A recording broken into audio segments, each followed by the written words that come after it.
What up, everyone? Welcome back to Potty Plant Entertainment. I know, another video so soon. I just uploaded a few days ago. What, Chris? You're back already, man. What's up, Chris? And what's up to you guys? How's it going? So, I just woke up and I just had this idea for this video, and I said, you know what? I got time. I want to make this video.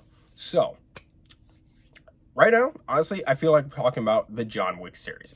I have no script for this video whatsoever. I'm just going to completely and totally wing this and give my thoughts that I have right off the top of my head. I want to rank the John Wick series. Let's start with my least favorite and go to my favorite, and I'll just talk about why right off the top of my head. Got no notes planned for this. I'm just going to talk, wing it, do this. I don't know. Maybe I should start live streaming again. I haven't live streamed in like a year.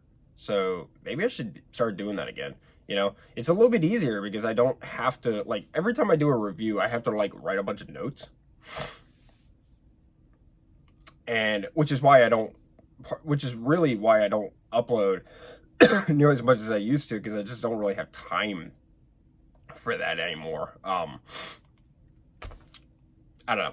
We'll see what happens. All right, let's start. So at number 4, we have John Wick Chapter 2. Look, now don't get me wrong, just because I'm putting this one last on my list doesn't mean I don't like this movie. This is a great movie. I really like all these movies, and I used to say this on my channel all the time. Before I revisited these films, I really did not care for these movies. I saw 1 through 3. I watched them with my ex-girlfriend, and I just was just like, there's no story here. The action is just constant, nonstop, so it's monotonous. I didn't find John Wick a super interesting character. I just did not care for these movies. And my least favorite one when I watched them with her was the second one. But then I watched the fourth one, and I just loved it. So I revisited the other 3, and I was like, oh, okay, I get it now. But this one's still my least favorite, even though it's a great movie.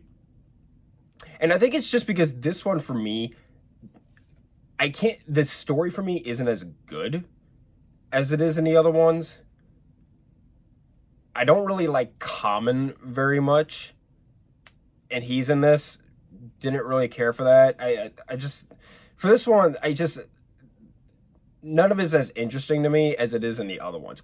And the ending is like really, it feels a little cartoony. Like at the end when like all the people walking behind him when he's in the Central Park in Manhattan, they all just stop and look at him while he's being told like, hey, like,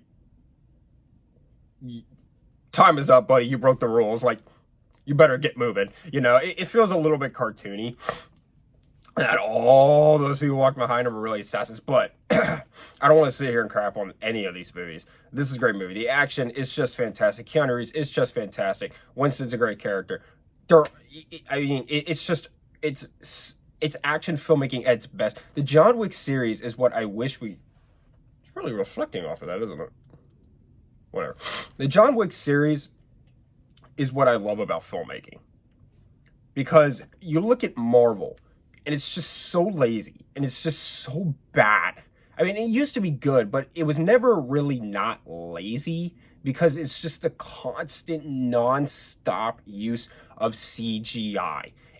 It's just so lazy, dude. It's so lazy. But then you look at this, and you look at Mad Max Fury Road, right? You look at Tenet. I know that people didn't particularly love Tenet, but you gotta appreciate the filmmaking aspect of it. Those 2 hallway fight scenes are incredible. You look at some recent action films we've got. This is one of the best action movies I've ever seen in my life.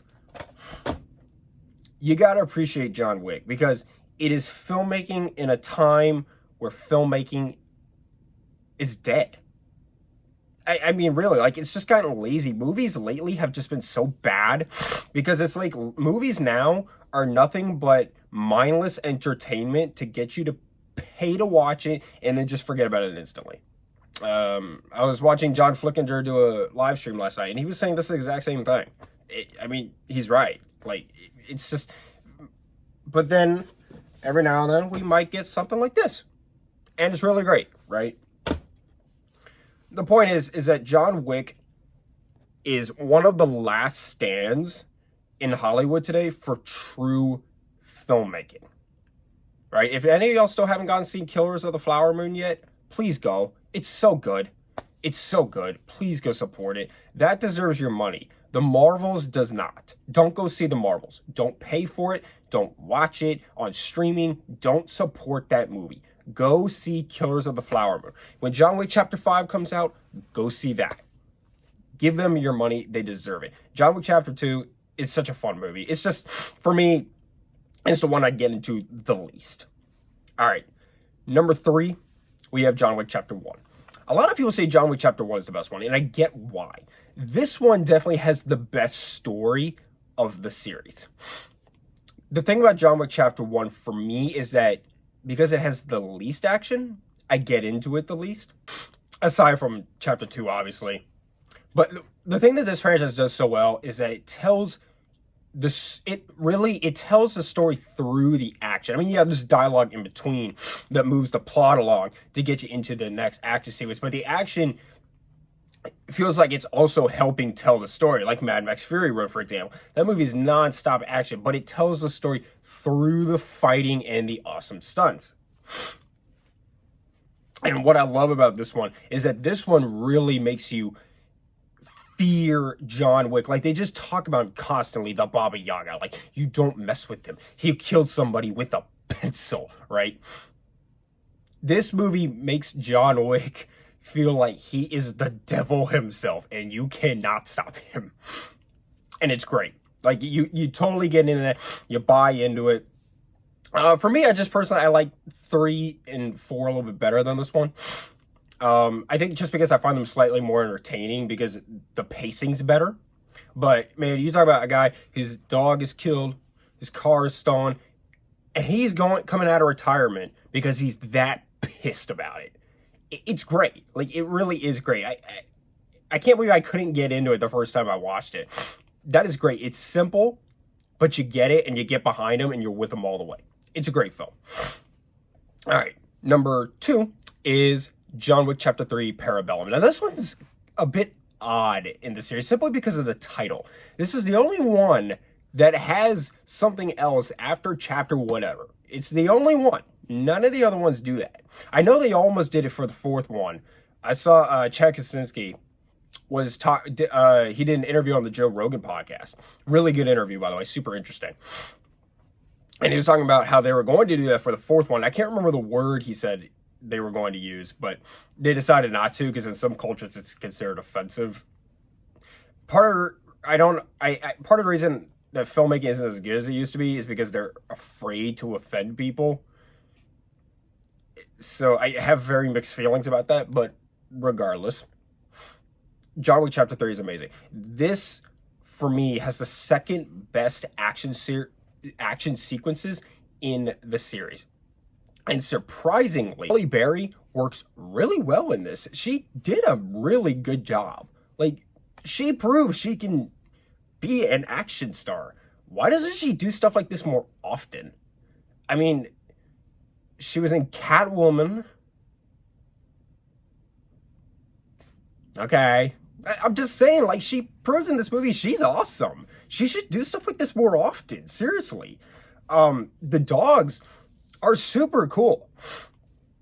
This, for me, I love the whole thing with the horse and the motorcycles. Like, it's great stuff. Like, this, for me, up to this point in the series, had the best action sequences, the most fun action sequences, the most memorable action sequences. There's quite a bit of holes in the writing for this one. I feel like of the whole franchise, this one has the weakest writing. But because I feel like up to this point in the series, this one had all the best action, that's what's most important in this franchise. So therefore, I still put it above the other two. And then number 1 has got to be John Wick Chapter 4. Look, when I saw John Wick Chapter 4 in theaters, bro, that was an experience. I watched that movie and I said, yes, I want to do that with my life. I want to make something this awesome. These movies don't have very big budgets and they don't need them. So they might as well just keep making them because they're going to keep making money because you can make them cheap. But as long as you put that heart and that passion into it, people will continue to go see these John Wick movies.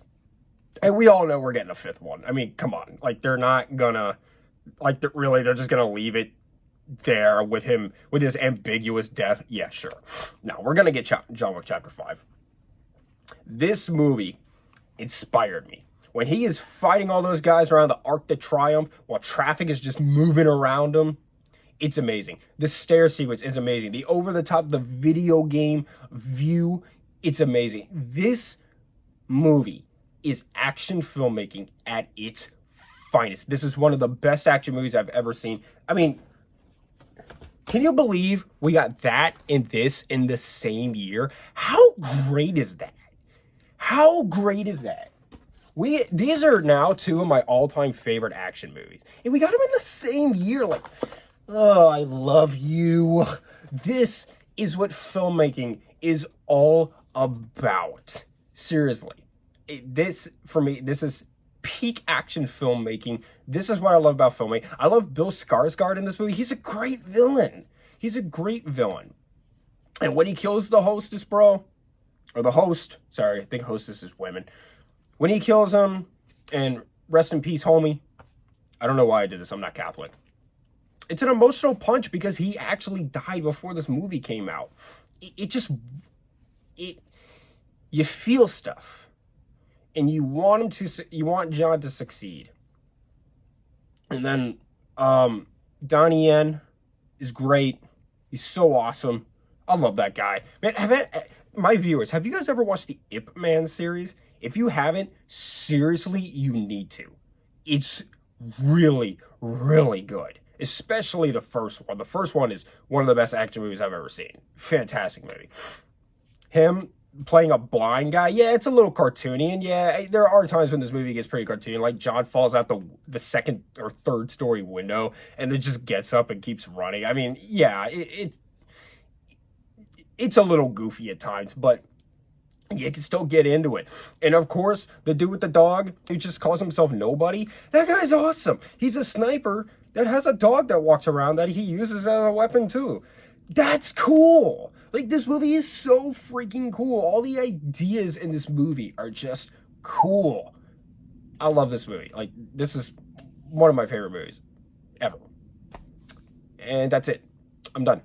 That's my ranking of the John Wick series. I just randomly felt like doing this. I randomly woke up and got this idea and decided, yeah, I'm going to make this video. So you tell me, how would you rank the John Wick series? Let me know in the comments down below. I'm really genuinely curious to know. Let's start a conversation. Let's just go into the comments and have a conversation about John Wick. Let's just talk about movies, okay? I would love to do that with you. So comment. Let's talk. But that's about it. Thank you so much for watching. Subscribe to Planet Entertainment for more. Hit the like button. If there's any particular movie you want to see me review for Christmas, let me know. I'll probably end up doing this. I mean, I only did one Halloween special this year. So I'll probably end up only doing one Christmas special. But, you know, if I have the time, I'll try and do two. So if there's anything you want me to see, let me know. Okay, that's about it. If I go a while without seeing you, sorry. You understand why. Subscribe. Much love.